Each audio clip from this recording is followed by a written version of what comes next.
use must plus base verb to show necessity. Must is stronger, have to, has to, and all of this more. Must to have more to show and common future. په انګلیس ژبه کې د راتلونکي وخت د قوي احتمال لپاره must راوړو. چې موږ یو قوي کار کوو، یو شی د سبا ضرور کار کوو، نو باید must راوړو. must په انګلیس ژبه کې خپله ذاتي معنا باید خامخا یا هرومرو ده. یعنې دا کار باید خامخا وشي، هرومرو وشي او ضرور وشي. یعنې فرض ده چې دا وشي. یعنې ډېر قوي احتمال کوي په انګلیس ژبه کې.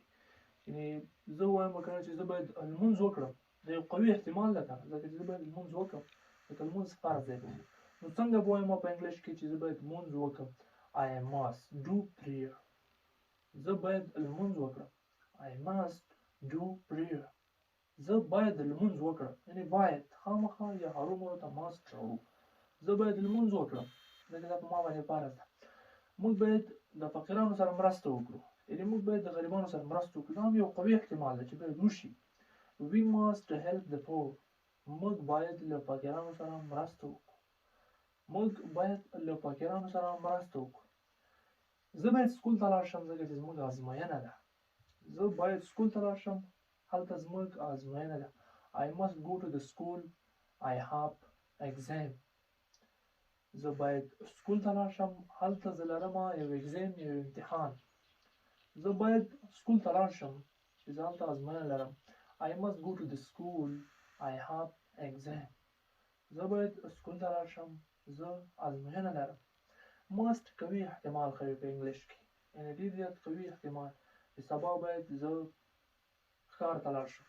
ښار ته به د څه لپاره ځې؟ ډېر قوي احتمال چې وي must به راوړو. must is stronger, have to, has to. have to, has to داسې ټولو څخه must قوي ده. must strong ده. موږ must د قوي احتمال لپاره راوړو.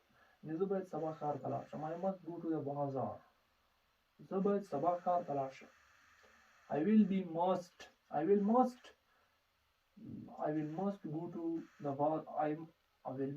go to the bazaar tomorrow. زه باید سبا ښار ته لاړ شم، چې د یو قوي احتمال ده. I must go to the bazaar tomorrow. زه باید ښار ته لاړ شم سبا، د یو قوي احتمال ده. نو د قوي احتمال لپاره تاسو په یاد ولرئ چې must راوړل کېږي، او must خپله ذاتي معنا باید خامخا یا هرومرو. یعنې باید زه بازار ته لاړ شم، هرومرو زه باید لمونځ وکړم. باید خامخا، یعنې خامخا باید زه له تا سره وګورم. خامخا زه باید له تا سره وګورم. نو داسې هم ورته must راوړو. زه باید له علي سره وګورم. I must meet Ali. زه باید له علي سره وګورم. یعنې زه باید له علي سره ملاقات وکړم. نو دا هم یو باید خامخا یا هرومرو لپاره must راوړو. must له ټولو څخه strong ده، یعنې ډېر قوي ده. له هر څه څخه چې باید راځي له هغه څخه strong ده. دا یو شارټ، یو ډېر اهمه او کوچنۍ ویډیو چې موږ تاسو ته شیر کړه. د must په اړه مکمل معلومات وو. نو must زده کوئ او خپل انګلیش هاینو ته بوځئ. د must یو سټرکچر به درکړم چې تاسو ډېر زیات پوه شئ.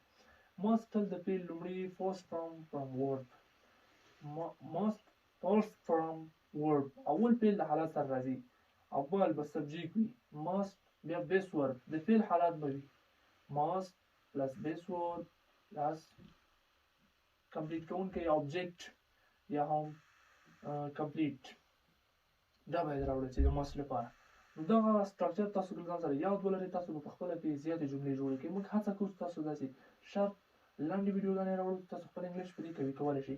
دا سټرکچر په یاد ولرئ، خپل انګلیش هاینل ته بوځئ. د داسې نورو لپاره موږ سره پاتې شئ.